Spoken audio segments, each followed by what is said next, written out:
मैं आम आदमी पार्टी से दूर जा रहा हूं और जनता के पास जा रहा हूं। हम बीजेपी में विलय करते हैं। हम सब अपने आप को सौभाग्यशाली महसूस कर रहे हैं कि हम माननीय प्रधानमंत्री नरेंद्र मोदी जी की लीडरशिप में और गृह मंत्री अमित शाह जी की संकल्प शक्ति के साथ जुड़कर बिना रुके और बिना थके देश के लिए काम करेंगे।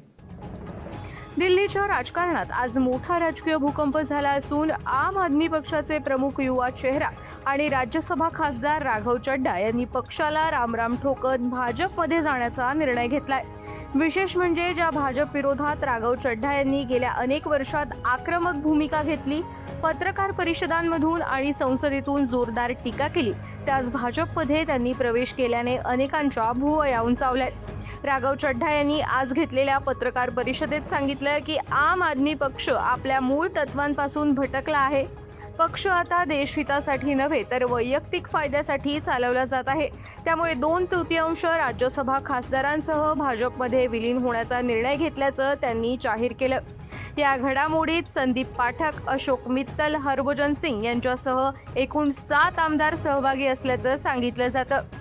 त्यामुळे आम आदमी पक्षाला संसदेत मोठा धक्का बसला असून राज्यसभेतील पक्षाची ताकद कमी होण्याची शक्यता व्यक्त होत आहे।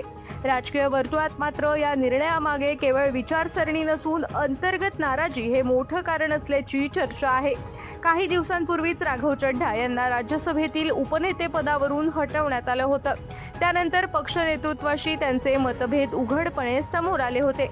राघव चड्डा हे आम आदमी पक्षातील सर्वात लोकप्रिय आणि भविष्यातील मोठे नेते मानले जात होते। अरविंद केजरीवाल यांचे विश्वासू सहकारी म्हणून त्यांची ओळख होती। मात्र अचानक झालेल्या या राजकीय पलटीमुळे समर्थकांमध्ये संभ्रम तर विरोधकांकडून टीकेची झोड उठवली जाते। दरम्यानच्या नेत्याने भाजप विरोधात आपली राजकीय ओळख निर्माण केली, त्याच नेत्याने आता भाजपचा झेंडा हाती घेतल्याने दिल्लीपासून देशभरात या निर्णयाची जोरदार चर्चा सुरू झाली आहे। राघव चड्डा यांच्या या निर्णयाबद्दल तुम्हाला काय वाटतं, कमेंट करून नक्की सांगा।